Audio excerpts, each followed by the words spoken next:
Sasa mko wawili mmeanza maisha, alafu kila jambo mnataka kulifanya, unataka kufungua biashara, mtu wa kwanza ushirikisha ni nyumbani kwenu kwanza, sio mkeo. Kwa mfano mwanaume, mtu wa kwanza ni mama nyumbani, baba nyumbani, dada mkubwa nyumbani. Nataka kufanya hiki, vipi, sijui unaonaje? Sasa dada atakwambiaje? Anko wako hapa, ada inasumbua hapa, kasharudishwa shule. Sasa mimi naomba angalau ungetuma kwanza ada, afu mambo mengine yaendelee. Kwa hiyo tunapima ukomavu wa akili wa mtu kwenye maamuzi. Kwa hiyo tunaposema mtu huyu amehama, maana yake anahama kiakili kabisa. Mambo yote yanaanzia hapa.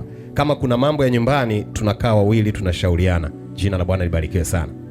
Kuambatana, tunaposema watu hao wameambatana, tunaona yale maisha ya pamoja. Hakuna mtu anayefanya kitu cha peke yake wakati wako wawili, nafanya shirika. Tukiona watu hawa kila mtu anafanya lake na wako pamoja, hawajaambatana.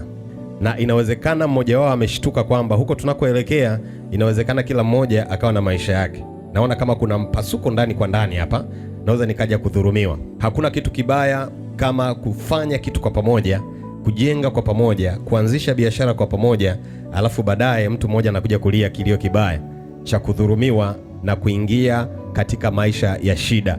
Na unakumbuka kwamba nina mchango wangu mkubwa sana mahali pale, alafu mwisho wa siku nakuja kudhurumiwa, ni kitu kibaya sana. Lakini kwa haraka, jambo la tatu, kuwa mwili mmoja. Kwa nini kuwa mwili mmoja? Biblia inamaanisha nini mwili mmoja? Paulo anatueleza vizuri sana kwamba sisi ni viungo katika mwili mmoja ambao ni Kristo. Kristo ni kichwa cha kanisa, mwanaume ni kichwa cha nyumba. Kama Kristo ni kichwa cha kanisa, sisi ni viungo katika mwili huo wa Kristo. Sasa inapotokea mmoja wetu katikati yetu amepata shida, manake tunaumia, tunahuzunika pamoja naye.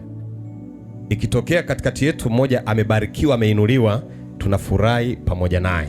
Napenda kutolea mfano hivi viungo tulivyo navyo. Ukitembea njiani ukajikwaa sehemu, kidole kinatoa damu, ili uone ushirikiano ulivyo. Yaani kidole ni pale chini, lakini kitu cha kwanza kulalamika sio mguu. Yaani mguu kijiunga tu kitu cha kwanza ni kinywa, si ndio? Bwana Yesu apewe sifa. Mguu haupigi kelele, umeumia chini, lakini huku ndo kunaanza kupiga kelele. Yesu wangu, mwenye Yesu hivyo, mwenye mama. Kinywa kinaanza kulalamika. Baada ya kinywa kulalamika, kinachofuata ni nini? Mikono. Kinywa kinalalamika, alafu macho nayo, macho yanatoa ushirikiano, machozi yanaanza kutoka, alafu mwili nao una respond, kama ni kuzunguka uko namna hii.